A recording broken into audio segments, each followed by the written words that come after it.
Всем привет! С вами Марк, и в этом видео я хотел бы разобраться вместе с вами, смогут ли камеры Xperia 1 Mark III состязаться с камерами набирающего популярность смартфона из Китая Vivo X70 Pro Plus. И перед тем, как мы перейдем к сравнению, я хотел бы обратить ваше внимание на один момент. Вот мы в основном сравниваем фотки так: я стал здесь, вы стали здесь, мы сняли один объект и потом просматриваем фотки на экранах телефонов. Что нравится больше, то и победило. Но так делать ни в коем случае нельзя. Подготавливаясь к этому сравнению, я еще раз убедился, что производители читерят. Они настраивают свои смартфоны таким образом, чтобы фотки, снятые на них, смотрелись выигрышнее, чем они есть на самом деле. И этим Vivo грешит в том числе, потому что, просматривая фотки на экранах самих телефонов, я однозначно был уверен, что Vivo победит просто с отрывом вообще, с огромным. Снимки с Sony представляли из себя классический пример того, как делать не надо, чтобы смартфоны хорошо продавались. Смотрелось все, скажем, натурально, так себе, уныленько, гладенько. Снимки с экрана Vivo просто сочились яркостью и детализацией. Но скинув все на свой комп и просмотрев бок о бок снимки с Vivo и Xperia, я был сильно удивлен, потому что Xperia как раз-таки показывала снимки так, как они выглядели у меня на мониторе. Но в случае с Vivo все было наоборот. Яркие, красочные, детализованные снимки больше не выглядели такими. И разницу между фотками с Vivo и фотками с Xperia теперь на экране монитора стало очень сложно увидеть. Конечно же, она все еще есть. И в большинстве ситуаций я бы все-таки предпочел снимки с Vivo, снимкам с Xperia. Но нужно понимать, что разница оказывается не такой значительной, когда вы начинаете сравнивать все честно. И в любой день я бы предпочел любым снимкам с этих смартфонов снимки с моей камеры Fuji. Но об этом в другой раз, а сейчас давайте насладимся сравнением. Sony, когда вы отключаете Zeiss, снимки становятся немножко более приятными на глаз.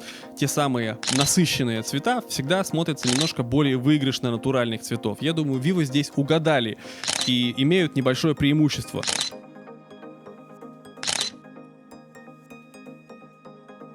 В целом, конечно же, с Zeiss снимки смотрятся тоже достаточно хорошо, особенно в случае с некоторыми такими ситуациями, как пасмурная погода. Меня очень сильно удивило небо голубого цвета во время дождя. Естественно, я такого неба не наблюдал своими глазами. Sony здесь, конечно, угадали и показали все как есть.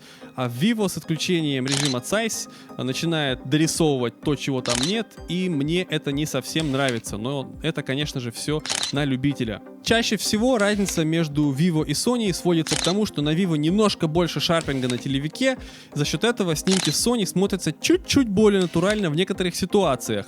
Но опять же, более мыльно. В целом, я бы сказал, что телевики на обоих смартфонах не предназначены для пейзажной съемки, потому что на высоких расстояниях это самое мыло проявляет себя что на Vivo, что на Sony. И гораздо более выигрышно с обоих смартфонов смотрятся телевики в случае, если вы снимаете на них людей с небольших расстояний.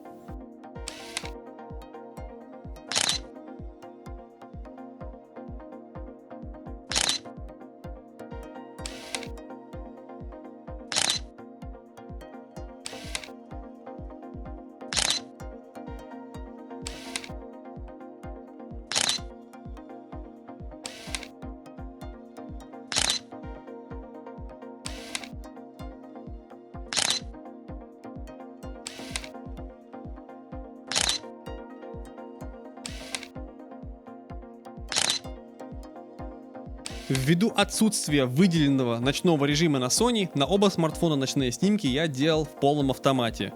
И разница сразу бросается в глаза. У Sony чуть похуже динамический диапазон, чуть поменьше детализация, но это не так бросается в глаза, как то, что сразу понятно, что на Vivo цвета и реальность вообще дорисованы. У Sony классический подход одного кадра, снимки делаются одним кадром, и это здорово. Оба подхода имеют право на существование. Тут уже каждый должен выбирать по себе, что кому больше нравится. Я бы не сказал, что одно прямо-таки объективно лучше другого.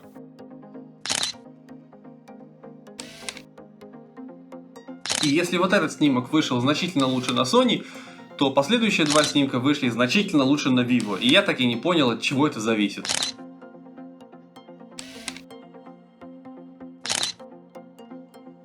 И под конец давайте посмотрим, как оба смартфона справились с ночной видеосъемкой в обычных доступных каждому режимах 4К 30 FPS.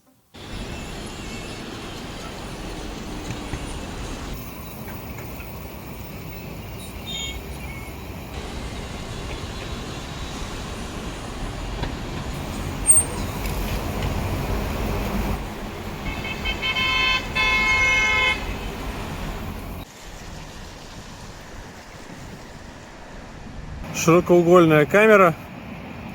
Тест ночной видеосъемки.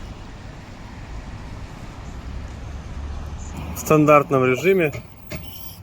Без всяких HDR и тому подобного.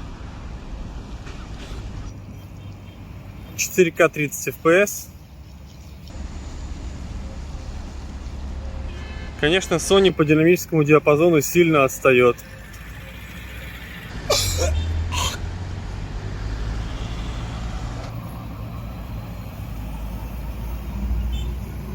Конечно, я люблю повторять, что это задача фотографа или видеографа уместить сцену в динамический диапазон.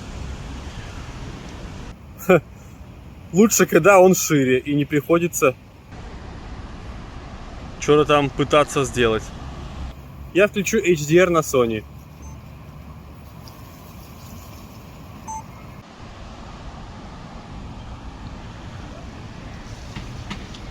Такое ощущение, что мало чего изменилось.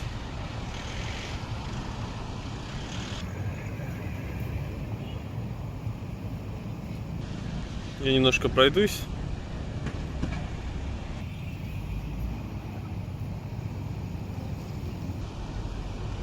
Если честно, то, что происходит на экране Vivo, смотрится гораздо ближе к реальности, чем то, что показывает Sony. Хотя здесь не так уже темно.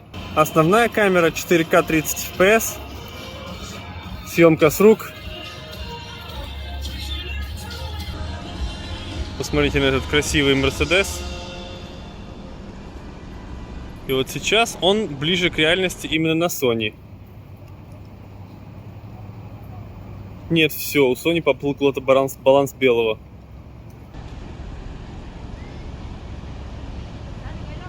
Какой-то ненастоящий красный он мне сейчас показывает.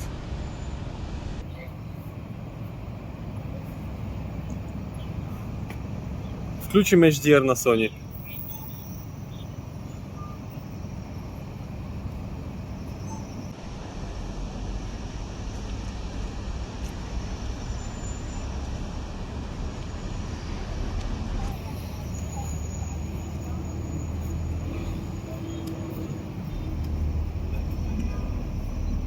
Конечно, я имел наглость поругать Vivo за то, что он в стоке во многих классных режимах снимает только Full HD. Но я бы сказал, что большинству людей вот этого качества 4К со стоковой камеры будет за глаза. Ну реально. Чего вам еще надо?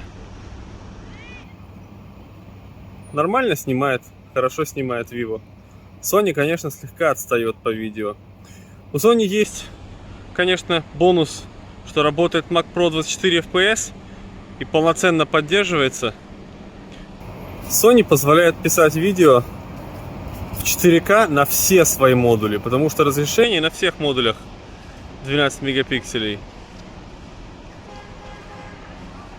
А Vivo читерит, и из 4 камер вы на самом деле писать можете видео только на 2. Почему-то тот телевик, который 2X, недоступен. Я вам показывал уже в обзоре на сам Vivo. Там происходит кроп. И на самом деле, если вы заслоните пальцем телевик в видеорежиме, ничего не произойдет. То есть картинка идет с основной матрицы сейчас. Чтобы хоть сколько-то приблизиться к тому, что может Sony, давайте с вами цифровой зум замутим на Vivo.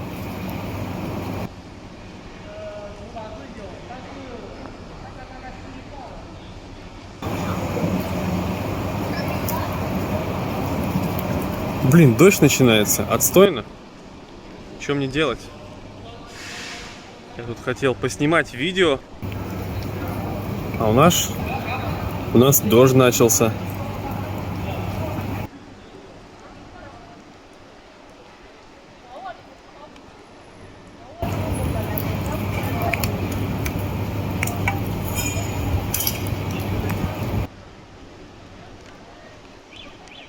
Как я теперь домой попаду?